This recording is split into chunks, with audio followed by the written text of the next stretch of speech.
भारत के साथ और दक्षिण पूर्वी एशिया के साथ, पूर्वी एशिया के साथ कैसे व्यापार करेंगे। और व्यापार जरूरी था क्योंकि मुनाफा वाला व्यापार था भाई, बहुत पैसा था इस व्यापार में।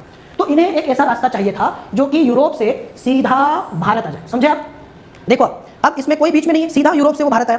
तो जब इन्हें ये पूरा रास्ता चाहिए था तो फिर इन्होंने खोज शुरू की कि नया रास्ता खोजना है ना। तो नया रास्ता जो है वो इन्होंने खोजने की शुरुआत की और पहला काम जो शुरू किया बार्थोलोम्यू डियाज। ये बात है 1487, 1487 1487 में एक पुर्तगाली जिसका नाम था बार्थोलोम्यू डियाज। क्या नाम था? Bartholomew Diaz. बार्थोलोम्यू डियाज ने क्या किया, वो यहां से चला और वो ऐसे अटलांटिक महासागर में होते होते यहां तक आया। ये जो जगह आप देख पा रहे हो दक्षिण अफ्रीका में पड़ती है, अफ्रीका के सबसे नीचे, और इसका नाम है केप ऑफ गुड होप। आपने सुना होगा, केप ऑफ गुड होप के नाम से जानी जाती है। केप ऑफ गुड होप वो जगह थी जहां से इन्होंने व्यापार, ठीक है, करने के लिए यहां तक आ गए। तो केप ऑफ गुड होप तक आया लेकिन आगे नहीं आया, यहां से वापस चला गया, मतलब भारत तक वो नहीं आ पाया। इसके बाद बारी आती है कोलंबस की।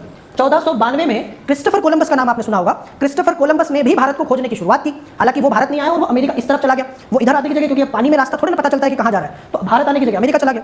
फिर 1406 साल के बाद 1498 में इसी रास्ते का यूज करते हुए वास्को डी गामा आया यहां तक का रास्ता पहले से जानते थे। अब वो थोड़ा और आगे आया और वो आ गया यहां केरल में कालीकट बंदरगाह तक वो आ गया। तो कुल मिला के वास्को डी गामा जो था वो पहला ऐसा शख्स था जो कि यूरोप से भारत सीधा आया था। मतलब कोई देश बीच में नहीं आया जिसने भारत तक के समुद्री रास्ते की खोज की, सीधे समुद्री रास्ते की।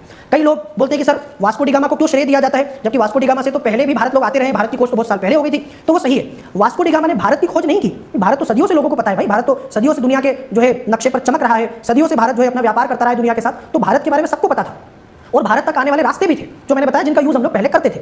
लेकिन ऐसा कोई रास्ता नहीं था जो भारत तक सीधा आएगा यूरोप से। तो यूरोप से भारत सीधे समुद्री रास्ते की खोज की थी वास्को डी गामा ने।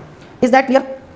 यहां तक समझ में आया? तो पहले मैंने आपको यह बताया कि इनको जरूरत थी एक ऐसा रास्ता जो सीधा भारत तक, क्योंकि अब अरबों ने जो है इस पूरे पुराने वाले रास्ते पर कब्जा कर लिया, तो इनका जो व्यापार है वो कम हो गया, है ना।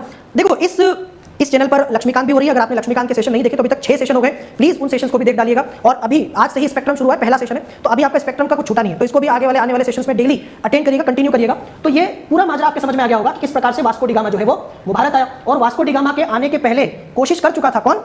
Bartholomew Diaz, Christopher Columbus. लेकिन कहते हैं ना कि इतिहास सिर्फ विजेता को याद रखता है, बार्थोलोम्यू डियाज को कोई याद नहीं रखता। तो इससे एक सीख मिलती है कि जीवन में यदि कोई काम शुरू करते हो ना तो उसको पूरा करिए। इससे कोई फर्क नहीं पड़ता कि आपने उस काम को कहां तक किया, लोग आपको याद नहीं रखेंगे यदि आपने काम पूरा नहीं किया। बार्थोलोम्यू डियाज को बहुत कम लोग जानते हैं, बल्कि जानते ही नहीं है। क्यों? क्योंकि उसने अपना काम पूरा नहीं किया। वास्को डी गामा को दुनिया जानती है क्योंकि वास्को डी गामा ने उस काम को पूरा किया। थोड़ा सा ही आगे आया था Vasco D gamma, Bartholomew Diaz जो है वो काफी रास्ते तक आ चुका था।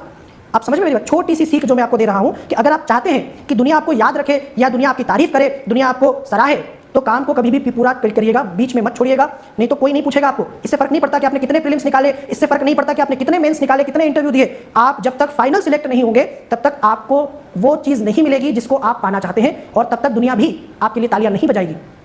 आपके ज्ञान की, आपकी मेहनत की, जो कुछ भी आपने किया है, यदि आप उसका पूरी परिणति चाहते हैं, आप फाइनल चाहते हैं, तो फिर फाइनल सिलेक्शन लेना पड़ेगा। ठीक है? कई सारे लोग हैं जिन्होंने 6 अटेम्प्ट दिए, 6 बार इंटरव्यू दे दिए होंगे। कई लोग हैं जिन्होंने 5-6 बार मेंस दिए होंगे। कई लोग होंगे जिन्होंने 2-3 बार मेंस दिया होगा, पर उससे कोई फर्क नहीं पड़ता। ठीक है? तो बनना है तो वास्को डी गामा बनिए, बार्थोलोम्यू डियाज बन के मत रह जाइए। चलिए, तो ये जो मैंने आपको बताया, ये तो हमने देखा कि किस प्रकार से भारत आने के लिए रास्ते को खोजने की शुरुआत हुई और अंततः वो मिल भी गया। तो पहले जो मार्ग था वो मैंने आपको बताया, एक मार्ग जो है वो फारस की खाड़ी से जाता था। फारस की खाड़ी से वो होता हुआ इराक और तुर्की लाया जाता था, वहां से उसको जो है जेनेवा और वेनिस तक यूरोप में पहुंचा दिया जाता था। दूसरा रास्ता जो मैंने आपको बताया वो लाल सागर से होता हुआ बताया कि आप अरब सागर से लाल सागर में जाएंगे और लाल सागर से आप वस्तुओं को मिस्र में ले जाएंगे, और यहां से चूंकि स्वेज नहर तो उस समय थी नहीं, तो आप उसको भूमध्य सागर के रास्ते से इटली ले जाएंगे। हो गया क्लियर?